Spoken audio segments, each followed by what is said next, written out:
Buenas tardes para todos, espero que estén muy bien. Hoy vamos a hablar sobre la masacre del Salado. Esta crónica es presentada por Juan Sebastián Agredo Silva, un estudiante del Colegio Seminario de Cesano que está pasando el curso 11º. Si vamos a hablar de una masacre, primero deberíamos saber qué es una masacre, ¿no? Pues una masacre es el asesinato con armas a un grupo numeroso de personas. Esta se puede realizar ya sea por un individuo o por una organización. Sabiendo esto, podemos dirigirnos a hablar sobre la masacre del Salado. Esta masacre se dio entre los años 1995 y 2005. Se dice que fueron aproximadamente 42 masacres las que se presentaron en estos 10 años y se desarrolló en el país de Colombia, más precisamente en el departamento de Bolívar, en un corregimiento llamado Villa del Rosario. Este corregimiento está ubicado en los Montes de María y algo muy curioso de este pueblo es que el interés de tanto los grupos guerrilleros como paramilitares por hacerse con esta zona es que habían personas que tenían bastante dinero, lo que hacía que les diera un poco más de crecimiento para poderse convertir en un departamento y así tener más ayuda del Estado. Entonces, este fue el motivo por el cual en el año 1995 entraron las FARC. Las FARC lo que hacían era extorsionar a las personas más ricas que vivían allí. Se dice que los frentes 35 y 37 eran los encargados de hacer esta labor, pero no solo extorsionaban, sino también se posicionaron en estas tierras, ya que crearon sus propias tiendas y tuvieron sus propias familias, cosa que no le gustaba para nada a los paramilitares de las autodefensas. Algo importante a resaltar en cuanto a las FARC es lo que pasó con Santander Coven. Santander Coven era el hijo de un patriarca, entonces la gente de las FARC lo quería extorsionar porque era un hombre bastante adinerado. Entonces el hijo del patriarca se negó y él tenía un amigo en la armada que era el coronel Persans y le dijo que él necesitaba ayuda porque se veía muy amenazado. Entonces el coronel, al ser su amigo, dispuso de un ejército de tanto el teniente Tony Pastrana como 26 infantes de marina más, y estos fueron a rescatarlo de este corregimiento. Entraron, todo estuvo normal, lo pudieron rescatar, pero a la salida los emboscaron y asesinaron a todos los que estaban allí, tanto a Santander Coven como al coronel y al teniente y a los 26 infantes. Esto es algo muy recordado en la Armada, ya que es uno de los peores sucesos que les ha sucedido. Ya podemos pasar a hablar de las autodefensas, ya que es importante resaltar que este corregimiento estaba en constante conflicto con los paramilitares y con los guerrilleros. Bueno, las autodefensas tenían tres cabecillas, que eran Rodrigo Tovar, alias Jorge 40, Rodrigo Mercado, alias Cadena, y Carlos Castaño. También es importante hablar de quienes se hacían llamar los Mesías, que eran alias El Tigre, alias Amauri y alias 57. Hablaremos de los Mesías más adelante y por qué se hacían llamar así. Bueno, antes de la masacre más grande que fue en febrero del 2000, hicieron una incursión para asesinar a Martín Caballero, que era el jefe de las FARC en ese entonces, pero cuando llegaron se había dado la fuga, entonces fue una incursión sin éxito. También es importante resaltar en 1999 que entró un helicóptero desconocido lanzando panfletos que decían: cómanse las gallinas y los carneros y gocen todo lo que puedan este año porque no van a durar más.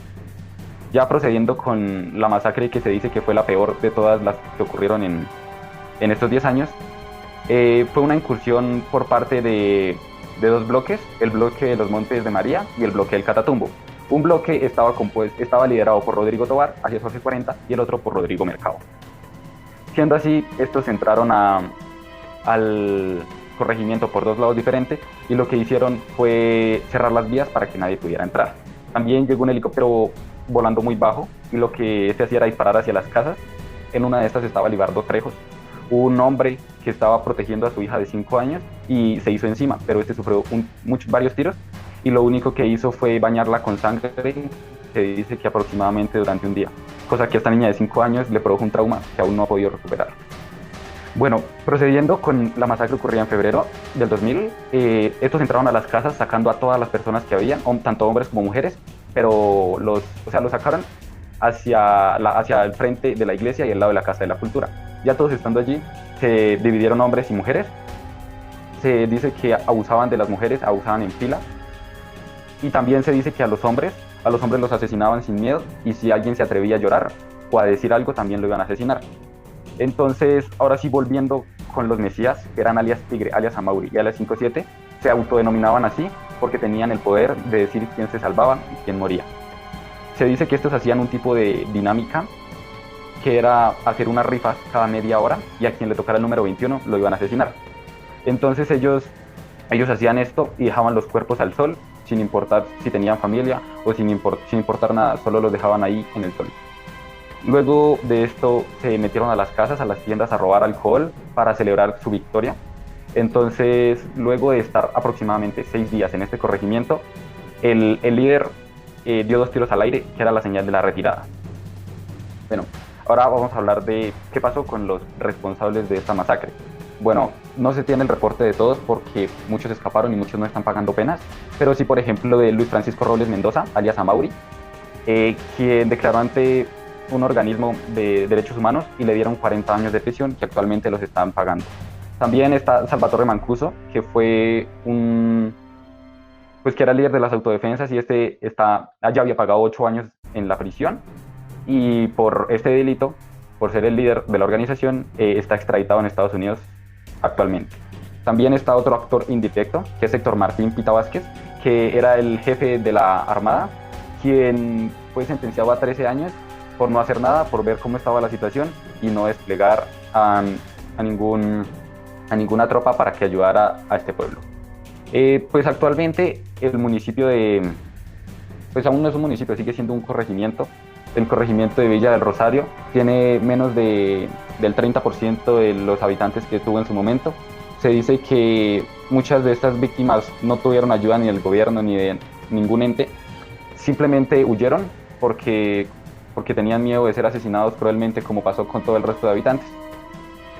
Debemos dar agradecimientos hacia el podcast de la masacre del Salado, un podcast que se presenta en Spotify, el cual fue de mucha ayuda para entender mejor esta situación, el Centro de Memoria Histórica y la revista Semana.